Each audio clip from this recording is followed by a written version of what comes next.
Hello po, good noon. Naisipan ko palang magluto ng ginisang talong. Dahil namiss kong kumain ng talong. Nagsawag lang pala ako dito ng pork. Pinagsabay ko na rin yung sibuyas at garlic at saka nilagay ko na rin yung talong. Nabili ko lang yung talong kagabi kaya niluto ko na siya. Naglagay na rin pala ako ng toyo.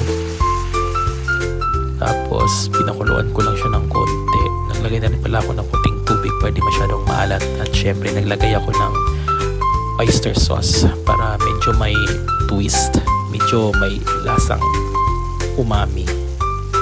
Ayan na siya, malapit ng naluto. Naglagay din pala ako dito ng egg para lalong sumarap. Kaya yan, lapit na siyang maluto, malapit nang kumain.